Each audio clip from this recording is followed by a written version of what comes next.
Everything you know about hamsters is wrong. Hello guys, welcome back to my channel. Yes guys, you saw the title right. Everything you know about hamsters is wrong. But before I start, if you are new to the channel and you love hamsters just like me, you're in the right place. On this channel, I am primarily creating hamster care content. So if you're interested, make sure to leave a like and subscribe. Look, there is a lot of incorrect care out there for hamsters. Not just only incorrect care, but also incorrect facts. Let's see what you guys already knew. Number 1. Hamsters can live in tiny cages just because they are small. Hamsters are very active animals, so it's not fair to use their size and lifespan to determine their living environment. The bare minimum for a hamster's cage size in Germany is at least 771 square inches or 5,000 square centimeters. Hamsters are known to run 5 to 10 miles a night in the wild and run about the same in captivity. I cannot afford a big cage is not an excuse since you can get big cages for very cheap. DIY options such as bin cages are very good for cheap and big enclosures. For me personally, I have the IKEA D12. It costs around $70 and it's equivalent to a 90-gallon aquarium. Personally, I find that a great value, but you don't need to buy the IKEA D12. Number 2. You should only give a tiny layer of bedding. A few years ago, it was very common to find hamster cages with only a tiny layer of bedding. It has changed since then, but to this day, there are still a lot of people that do not provide enough bedding for their hamster. But why do hamsters need so much bedding? This is because hamsters are ground dwellers and spend a majority of their time underground. But to keep it to a simple answer, they just need to burrow to feel enriched. There was even a study done on how bedding depth affects hamsters. In this study, 45 male Syrian hamsters were split in 3 groups. Group 1 went in cages with 31 inches or 80 centimeters of bedding depth. Group 2 went in cages with 16 inches or 14 centimeters of bedding depth. And Group 3 was put in cages with 4 inches or 10 centimeters of bedding depth. On the group with only 4 inches of bedding depth, there was significantly more bar chewing observed than the ones with 16 inches or like 31 inches of bedding depth. And if you didn't know, bar chewing is a boredom or stress behavior. That's why you should provide at least 7 inches or 25 centimeters for any hamster species to properly burrow. Some hamsters may not even start burrowing until you give them 7 inches of bedding depth. Number 3. Bathing your hamster. I'm not exactly sure why people do this, probably because their hamster smells. A smelly hamster is usually not normal, but it could be a sign of a female hamster going in heat.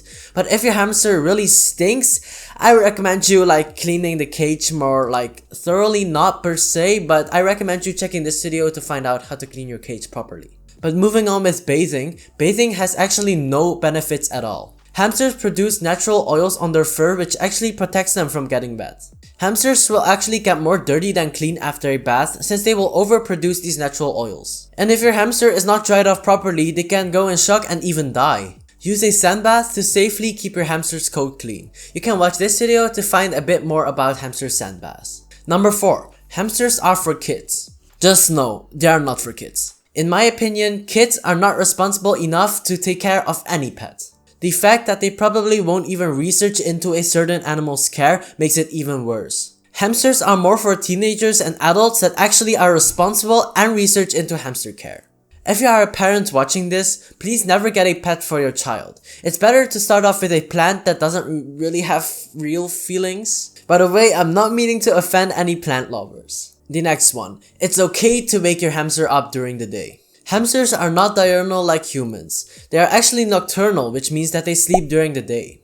Usually this schedule is very good for teenagers and adults that go to school or work because they can interact with their hamster during the day anyways. New-time hamster owners think it's okay to wake a hamster up because it's just napping, but it's actually very stressful for your hamster. If you are someone that can't stay awake until your hamster is awake, I don't recommend you getting a hamster. I would rather recommend you getting a pet that actually sleeps during the night. If you're liking this video so far, make sure to leave a like because it really helps me out. Comment down below if you know someone that has incorrect hamster care. I'm pretty sure everyone knows someone. Moving on. Number 6. Hamsters don't need a vet because they are cheap.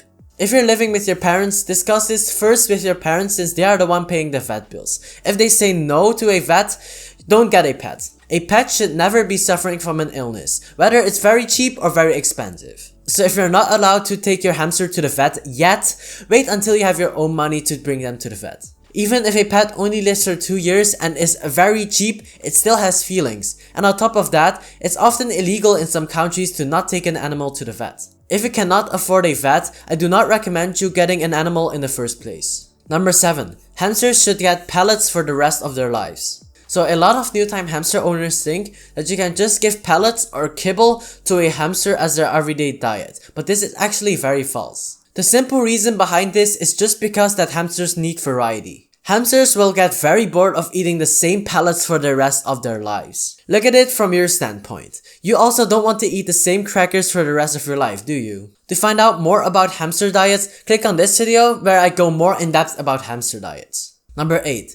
Hamsters should run in a hamster ball. People often think it's very cute to see a hamster run in a ball, but it's actually very dangerous for a hamster. You can watch this video after this video to find more about hamster balls. Let's go over the most important points why hamster balls are not safe.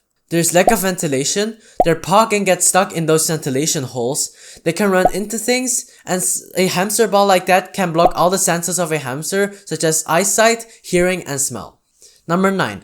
Hamsters are herbivores. This is a very common misconception that I see in a lot of hamster care guides, but hamsters are actually omnivores. They eat vegetables, seeds and grains, as well as animal proteins such as mealworms, cooked or boiled eggs, and unseasoned chicken. And if hamsters are fed a plant-based diet, they will slowly die from malnutrition. Just knowing that hamsters are omnivores is not enough to determine what they should actually eat.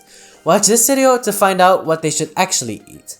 And watch this video that I recommend to you. Thank you guys for watching, and I see you guys next time.